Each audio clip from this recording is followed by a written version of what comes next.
El cosmos. Ese enorme todo. Ese gran espacio de luz y de materia. Estrellas, supernovas, materia oscura, planetas, galaxias. Desde el origen de los tiempos, el hombre se ha preguntado qué era ese más allá que asomaba en el firmamento. Los antiguos llamaban éter a esa misteriosa sustancia que pensaban componía las estrellas. Hoy podemos decir que tocamos ese éter con la punta de los dedos. En los 2 últimos siglos, lo cierto es que el conocimiento de la astrofísica nos ha llevado más allá de los límites antes imaginados. Quizá ahora lo olvidemos, pero la investigación de muchos de estos científicos ha estado marcada por una vivencia apasionada de sus creencias religiosas. Conociendo esto, y fascinados por la belleza y la inmensidad del universo, me pregunto si Dios y la ciencia siguen siendo factores absolutamente excluyentes. Vamos a hablar de ello con 2 expertos en la materia, 2 astrofísicos para quienes esta pregunta es relevante a la investigación científica. ¿Es la ciencia un camino que vacía de contenido la creencia? ¿O es la fe una superstición que choca contra los avances del conocimiento científico? Veamos si alzando juntos la vista al cielo, damos con alguna respuesta. Bienvenidos a una nueva entrega de La Vereda de la Estrella.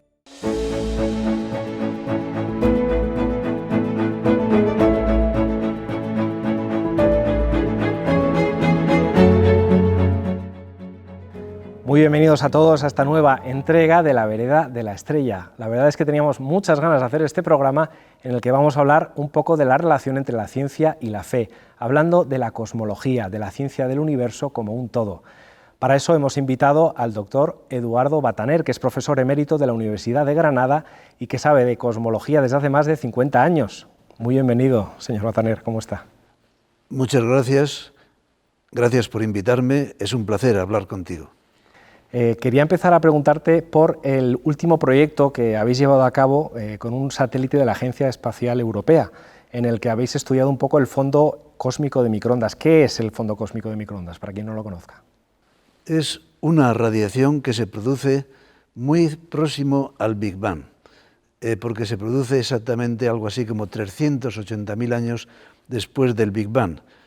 Esta cifra parece muy grande, pero no lo es, pensando que la edad del universo es de algo así como de 13.800 millones de años, ¿no? Entonces, es cuando el universo era prácticamente un bebé, nada más empezar. A mí una de las cosas que me asombra, ¿verdad?, del desarrollo de la cosmología es que es muy reciente como ciencia, digamos, o el desarrollo de la cosmología contemporánea tiene apenas 150 o 200 años, ¿no? Sí, la astrofísica pues es una ciencia muy reciente y mucho más la cosmología. La razón es que ahora tenemos ya una física para poder estudiar el problema cosmológico. Esta teoría básicamente es la teoría de la relatividad. Cuando Einstein propuso la teoría de la relatividad en ese momento, nos suministró la herramienta para poder hacer cosmología de precisión. ¿Cuál fue, me atrevo a decir que se dice de alguna manera que Einstein tenía esa intuición tan grande que le hizo avanzar tanto en su investigación, también por su idea de la concepción del universo como un todo, ¿no?, que tiene mucho que ver un poco con sus ideas también religiosas, ¿no?, con su creencia en Dios? Esto es algo de lo que se habla mucho. Sí, la cosmología es ya la ciencia que estudia el universo como un todo, donde ya las estrellas, las galaxias ya no nos interesan tanto porque son pequeños detalles. La cosmología es la ciencia de un todo y Einstein pues se consideraba religioso. Claro que era una religión que no tenía en cuenta, digamos, ni la judía, ni la católica, ni la protestante, ni ninguna religión oficial, y además pues él no creía, digamos, en un Dios que premiaba a los buenos y castigaba a los malos, no nos prometía la inmortalidad, no se ponía en contacto directo con nosotros, y entonces en ese aspecto Einstein creía en un Dios que había creado el universo, que había creado la armonía del universo y que veía pues en la elegancia de las fórmulas es donde veía a Dios. Incluso le sorprendía que él pudiera poner las ecuaciones que gobernaban el universo en media cuartilla. Eso le sorprendía mucho. ¿Por qué el universo se puede conocer de forma tan científica? Solía llamarlo simpáticamente el viejo, ¿no? Si no me equivoco, Einstein. Sí, Einstein llamaba, siempre que hablaba de Dios, decía el viejo. Y entonces pues decía cosas como que, bueno, esta fórmula no me convence mucho porque yo no sé qué pensaría el viejo. Era muy socarrón, era siempre bromista, pero detrás de la broma siempre hay que buscar el trasfondo. Y el trasfondo era pues que él se consideraba religioso, era un bromista y decía que era un ateo profundamente religioso. En fin, eran los chistes típicos de... Pero en otras ocasiones dijo muy explícitamente que no era ateo. Bueno, se puede decir que junto a Einstein también muchos de los científicos de la cosmología contemporánea tenían unas creencias religiosas que contribuyeron al desarrollo de su ciencia, ¿no? Pienso en Planck, Schrödinger, Dirac, no sé, y muchos otros, ¿no? Que la relación entre la teología y su desarrollo científico era muy importante, ¿no? Sí, pero con un matiz, yo diría, ¿no? Que normalmente hay científicos que han sido pues muy religiosos, incluso alguno piadoso, y otros ha habido ateos, pero sin embargo la religión de estos científicos pocas veces ha influido en la ciencia que han hecho. Es decir, procuran no meter a Dios en su trabajo diario, ¿no? A lo mejor es muy difícil, ¿no? Porque efectivamente, claro, pues tenemos un solo cerebro que piensa lo mismo en ciencia que piensa en religión. Pero en principio los resultados científicos no deben de estar alimentados por las creencias religiosas. De todas formas, me refiero, por ejemplo, a científicos como Lemaitre, que es el padre de la teoría del Big Bang, que sí se puede decir a lo mejor que su idea cristiana del desarrollo de la creación del universo desde la nada, ¿no? Contribuye un poco a esa imagen de que el universo vino a ser de la nada a algo de repente, ¿no? Eso puede tener también una relación en su observación, a pesar de que luego él era muy riguroso en el desarrollo de la ciencia y en el trato de lo que es lo propiamente, digamos, religioso y de la revelación, ¿no? Lemaitre es una persona admirable, un científico extraordinario. Él quiso llegar a la idea de Dios por dos caminos, uno el de la revelación, y por eso se hizo sacerdote, y otro el de la ciencia, y por eso se hizo cosmólogo. Entonces, en lo que dices yo introduciría un matiz importante. Parecía que es el Big Bang, antes no había nada y después hay algo. No, porque en esa frase está implícito el tiempo. Y una cosa que tenía Lemaitre muy claro es que principio y creación son dos cosas diferentes, porque el tiempo es algo que pertenece al universo. Esto ha sido una de las grandes lecciones de la relatividad. No hay un tiempo que está ahí y ahí ponemos al universo. No hay un espacio que está ahí y ahí ponemos el universo, sino que el espacio y el tiempo forman parte del universo y no cabe preguntarse qué pasaba antes del principio. No había tiempo. El tiempo es algo del universo. ¿Esto cómo se conjuga, por ejemplo, con la idea cristiana que podía tener un San Agustín, que conocemos más o menos todos del inicio de la creación? Bueno, pues en este caso podemos decir que una persona tan religiosa como San Agustín, que es un santo, que era un místico, además de un filósofo, y la relatividad parece que han llegado a la misma conclusión. Incluso me gusta decir que San Agustín es como el bisabuelo de la relatividad. ¿Por qué? Porque San Agustín también decía, como estábamos diciendo ahora, que Dios hizo el universo con el tiempo y no en el tiempo. O en otras palabras también él decía, Dios que lo ha creado todo, ha creado también el tiempo. Y por tanto no cabe pensar qué pasaba antes del principio del universo. No se podía pensar. Y la relatividad ha llegado también a esa conclusión. La cosmología actual dice que ha habido un principio del universo, pero también dice que el tiempo es una propiedad del universo que tiene unas propiedades que dependen de cómo esté distribuida la materia y la energía, y por tanto no se le puede sacar del universo. Entonces ahí parece que ha habido una especie de confluencia. San Agustín lo pensaba por cuestiones religiosas, místicas, etcétera, pero la relatividad ha llegado también a esa conclusión. Ahora mismo, en el momento en el que estamos, ¿no?, y desde hace unos cuantos años, es verdad que parece que ha habido una separación, ¿no?, entre el ámbito de la ciencia y de la religión, en el que parece que la ciencia, de alguna manera, excluye o va excluyendo ese concepto de Dios como superstición que no termina de explicarlo todo.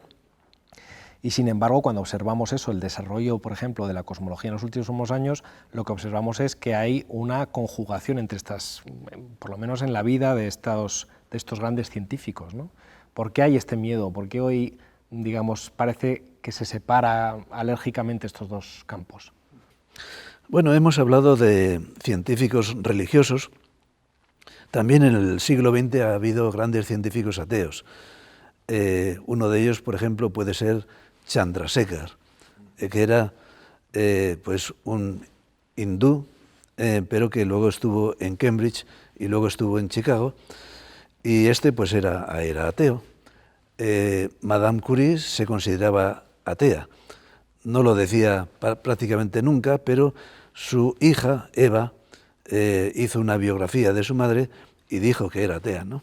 O sea que también ha habido ateos y ha habido agnósticos. Por ejemplo, Fermi, otro de los grandes de la física, pues era agnóstico. Y luego pues ha habido de muchas, no eran solamente religiosos, ¿no? Pero todos tenían algo en común, y es que el tema les preocupaba. Tenían una gran preocupación. Y ahora, en este siglo, ¿qué está pasando? Pues está pasando que por de pronto a los científicos no les gusta hablar de este tema. Hay una especie de pudor. Y entonces pues no es fácil saber lo que piensan. ¿Qué es lo que piensan? Pues eso, que no lo sé. Incluso de mis colegas más cercanos. Me da la impresión de que hay una tendencia al ateísmo, me parece que hay una tendencia al agnosticismo, incluso yo diría al pasotismo, es decir, a mí qué me importa, ¿no? Pero desde luego es relevante, ¿no?, porque al final la persona siempre es una, entonces el ámbito de las creencias y el ámbito de la, digamos, de la investigación científica forman parte de una misma cosa, o sea, la persona es una. Sí, yo también pues pienso que, como tú, que tenemos una sola cabeza, y en esta cabeza pues todo bulle y todo crea, y entonces pues no podemos decir, yo como científico pienso no sé qué, como hombre pienso no sé qué. Hay gente que se desdobla y luego dicen, yo como rector te digo no sé qué, como amigo te digo no sé qué, y ese desdoblamiento es muy típico del mundo actual.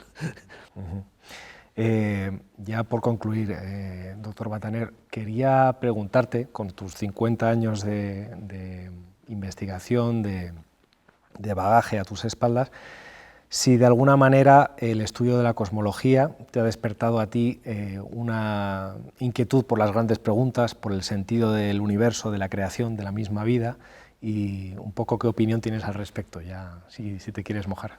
Sí. Sí, yo no tengo ese desdoblamiento, y entonces digo claramente como hacían los físicos del siglo pasado o de otros siglos anteriores. Digamos que yo a la cosmología pues no me he dedicado toda la vida, todos estos 50 y tantos años. Primero empecé estudiando alta atmósfera, luego galaxias, y a la cosmología me he dedicado más recientemente. La inquietud me viene de lejos, yo creo que incluso me parece que a todo el mundo. Y he tenido pues una pequeña evolución.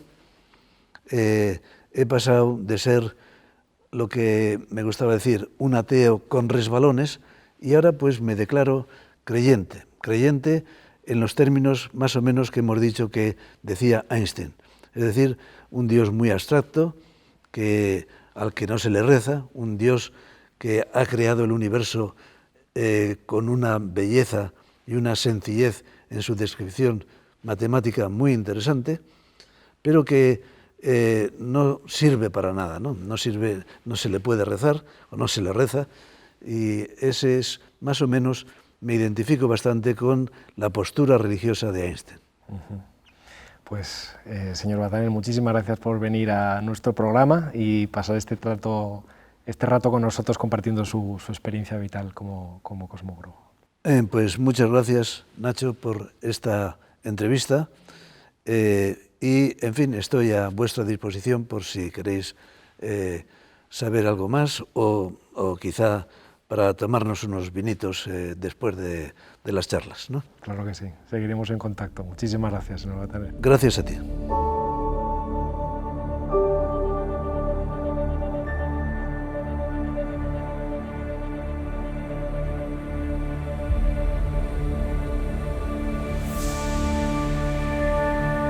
Después de haber hablado con el doctor Baztaners, vamos ahora a recibir a nuestro segundo invitado, que es también astrofísico, teólogo y sacerdote de la Diócesis de Granada, don David Alcalde. Muy bienvenido. Muchas gracias. En tu caso, en tu historia, ¿qué fue primero, la astrofísica o la teología?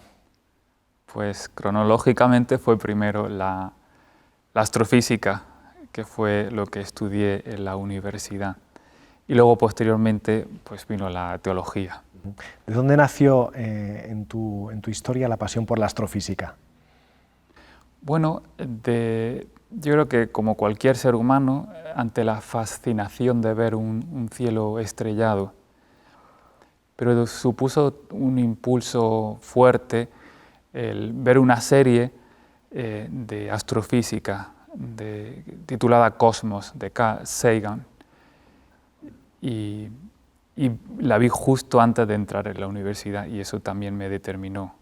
Aunque es cierto que antiguamente uno no escogía la astrofísica desde el inicio de la carrera, sino después de 3 años generales de estudio. Tú en tu caso, por entonces eras creyente, te metiste en la carrera como hombre de fe. Sí, de fe, pero no muy profunda, la verdad. ¿La astrofísica qué supuso algo para tu experiencia de fe en aquellos años?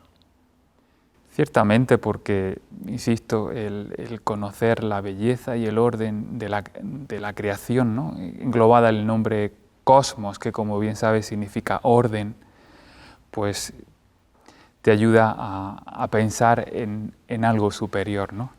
Tú planteas en un estudio que has hecho recientemente una problemática que existe actualmente entre el método científico y la teología actual. ¿En qué sentido esta relación a día de hoy es problemática? Pues es algo muy sutil, pero que va, yo creo, que a la raíz del problema. Porque ciertamente en este último siglo XX ha habido un acercamiento entre ciencia y religión. Si el siglo XIX se caracteriza por un enfrentamiento entre ambas, en el siglo XX comienza a haber un diálogo entre ciencia y religión. Aparece como incluso cátedras, ¿no?, en las universidades para estudiar este tema, revistas especializadas, por ejemplo a partir de los años 60, pero mi crítica a este diálogo es que no es un diálogo auténtico, porque sitúa, por un lado, la ciencia o la razón y por otro lado a Dios o la fe. Y el hecho de que se separen, al menos implícitamente, presupone una cierta imagen de Dios que es defectuosa. En ese ser defectuoso lo que planteas es que la imagen de Dios viene mucho de una concepción mecanicista, decías, de un poco de la historia del 16, 17. Claro, mi afirmación es que toda concepción de la naturaleza, implícita o explícitamente, conlleva una imagen de Dios. Cuando hay un científico que niega la existencia de Dios, como por ejemplo Hawking, en realidad esa conclusión no es una conclusión como tal, sino que es un presupuesto de su pensamiento. Es decir, él presupone una imagen de Dios que después utiliza su ciencia para negar su existencia. Pero eso es problemático, tanto en el sentido científico como en el sentido teológico. En el sentido científico, porque ese científico no es riguroso con su ciencia, porque está utilizando la ciencia, por así decirlo, fuera de su ámbito. Y es perjudicial también desde el punto de vista teológico, puesto que la imagen de Dios que está utilizando no es una imagen coherente, filosóficamente hablando, deficiente. Al final, una de las cosas que planteas, ¿no?, es que la metafísica, por ejemplo, como ciencia, cuando se habla de una categoría como la nada, eso es una categoría metafísica y muchos científicos, por ejemplo, la utilizan como si fuese ya, bueno, pues el resultado de la misma ciencia, ¿no? Como una realidad material. Es decir, ese es otro problema, ¿no?, el confundir los términos. Los científicos se caracterizan por un lenguaje muy técnico, muy preciso, precisamente para evitar ambigüedades. Y bueno, pues hay científicos que caen precisamente en esta ambigüedad, ¿no? Y pueden describir la nada, que es un concepto filosófico, pues como un concepto científico, como por ejemplo un vacío carente de materia y energía, pero definido por una serie de leyes físicas. Y ahí no están siendo coherentes con su lenguaje científico. Aparte que, por ejemplo, el concepto de la nada no es algo que pueda ser estudiado por la ciencia, porque la ciencia siempre va a estudiar un cambio de una cosa a otra, mientras que la nada no es algo material, no es un ente físico que pueda ser describido por la física. En ese sentido, dentro de la conjugación entre teología y ciencia, ¿no?, creo que te gustaba mucho recordar una frase de Juan Pablo II que dice que la ciencia puede liberar a la religión de error y superstición y la religión puede purificar la ciencia de idolatría y falsos absolutos, que cada una puede atraer hacia la otra un mundo más amplio y en el que ambos pueden florecer, ¿no? Este es un poco lo que recuerdas tú. ¿Y eso cómo se puede hacer? Pues yo creo que se pueden ayudar mutuamente como dice San Juan Pablo II, ¿no? La ciencia puede ayudar, y de hecho ha ayudado a liberar a la teología del error y de superstición. ¿Algún caso histórico que se pueda recordar? Por ejemplo, ayudó a la hora de, aunque en el momento fue problemático el asunto de la teoría heliocéntrica, es decir, que la Tierra se mueva alrededor del Sol. Hoy en día se ve claramente que había un error en la forma de interpretar la Sagrada Escritura. Es decir, en este caso la ciencia nos enseña a que cuando en el libro de los Jueces se nos cuenta que Gedeón, si no recuerdo mal, paró el sol, eso no puede utilizarse para defender una teoría científica. Es decir, que la Biblia no es un libro de ciencia. Y eso ayudó a la interpretación de la Sagrada Escritura, por ejemplo.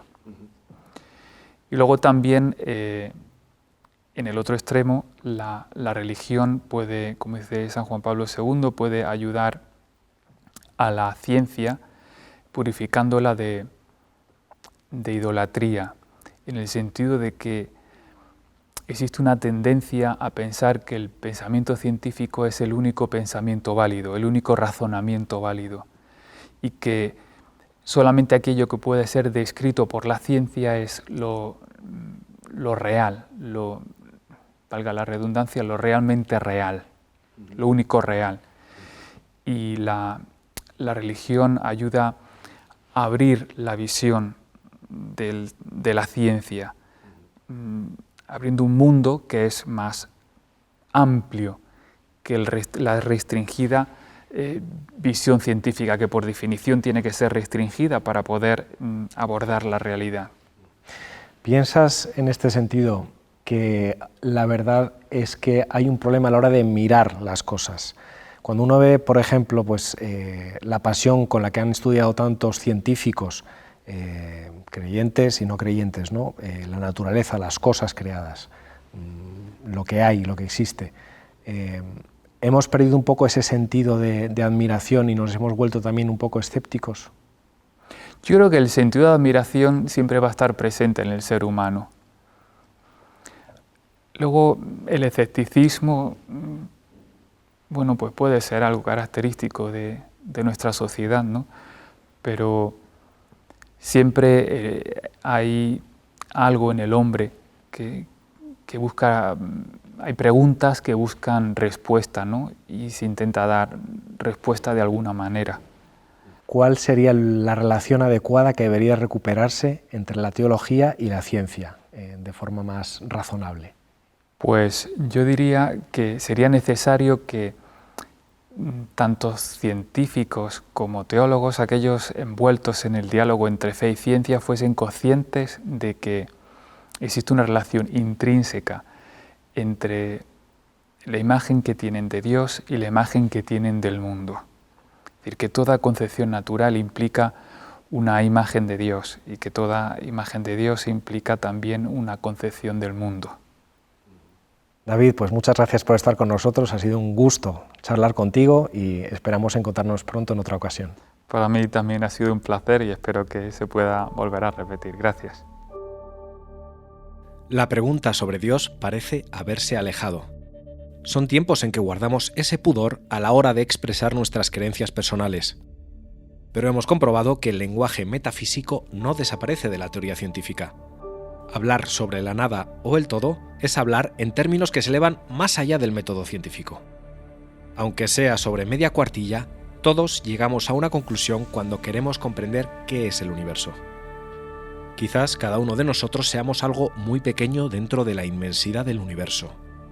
Pero, aun siendo un punto invisible dentro de la enormidad del espacio, somos, como decía Pascal, más grandes que esa enormidad, porque podemos comprender qué es lo que está sucediendo.